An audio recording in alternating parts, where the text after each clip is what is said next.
నంద్యాల జిల్లా నందికొట్కూరులో విషాద ఘటన చోటు చేసుకుంది. కంటికి రెప్పలా కాపాడాల్సిన వైద్యులు నిర్లక్ష్యంగా వ్యవహరించడంతో 6 నెలల శిశువు మృతి చెందింది. ప్రైవేటు చిన్నపిల్లల ఆసుపత్రిలో 3 రోజులుగా చికిత్స పొందుతూ బాలుడు ప్రాణాలు కోల్పోయాడు. డాక్టర్లు సరైన వైద్యం అందించకపోవడంతోనే బాలుడు మృతి చెందాడని కుటుంబ సభ్యులు ఆగ్రహం వ్యక్తం చేశారు. బాధిత కుటుంబానికి న్యాయం చేయాలంటూ ఆసుపత్రి వద్ద స్థానికులు నిరసన తెలిపారు. దీంతో ఆసుపత్రి సిబ్బంది తాళం వేసి పరారయ్యారు. ఘటనపై స్థానిక పోలీస్ స్టేషన్లో కుటుంబ సభ్యులు ఫిర్యాదు చేయడంతో కేసు నమోదు చేసి దర్యాప్తు చేపట్టారు. పిల్లోడైతే మీ సైడ్ తప్పు మీదే సార్. 5 రోజుల నుంచి 10 రోజులు మీ కాడ అబ్జర్వేషన్ ఉన్నారు. పిల్లలు సీరియస్ ఉంటే మీరు ఏం చేస్తారు? ఇక ఇదే అంశానికి సంబంధించి పూర్తి సమాచారం మా ప్రతినిధి బసవరాజ్ అందిస్తారు. బసవరాజ్, నంద్యాల కేంద్రంగా ఏదైతే ఓ కార్పొరేట్ ఆసుపత్రి నిర్లక్ష్యం కారణంగా ఓ బాలుడు మృతి చెందిన ఘటన చోటు చేసుకుంది. బాధిత కుటుంబం అంటే హాస్పిటల్ ముందు బైఠాయించి ఏదైతే తీవ్రంగా రోధిస్తూ కూడా నిరసన తెలిపిన పరిస్థితులు. అయితే 2 days గా బాలుడికి వైద్యం అందించిన వైద్యుల యొక్క నిర్లక్ష్యంతోనే ఈ బాలుడు చనిపోయాడు.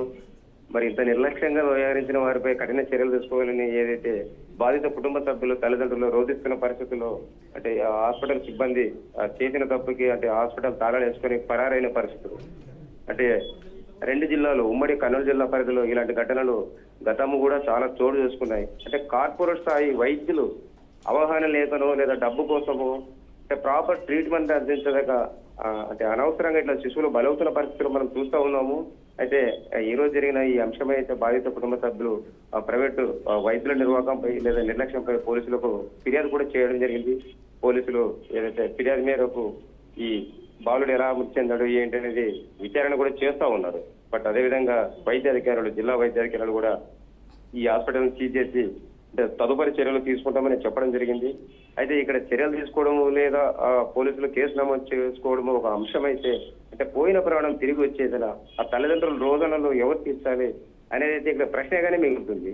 అంటే ఇలాంటి ఘటనలు ఎందుకు చోటు చేసుకుంటున్నాయి? వైద్యులు అంటేనే ప్రాణాలు కాపాడేవారు కాబట్టి ప్రాణాలు కాపాడాల్సిన ప్రాణాలు తీస్తా ఉన్నారు. అంటే నిర్లక్ష్యం స్పష్టంగా కనిపిస్తూ ఉంది. మరి చిన్నపిల్లల పట్ల ఇంత నిర్లక్ష్యంగా వ్యవహరించిన వైద్య సిబ్బంది ఎవరైతే ఉంటారో వాళ్ళపైన కఠిన చర్యలు తీసుకుని ఖచ్చితంగా అయితే త్యాగపరమైన చర్యలు తీసుకుని కఠినంగా శిక్షించాలని ప్రజా సంఘాలు కావచ్చు బాధ్యత తల్లిదండ్రులు కావచ్చు డిమాండ్ చేస్తున్న పరిస్థితులు మనం చూస్తా ఉన్నాము. Right, thank you Basavaraj.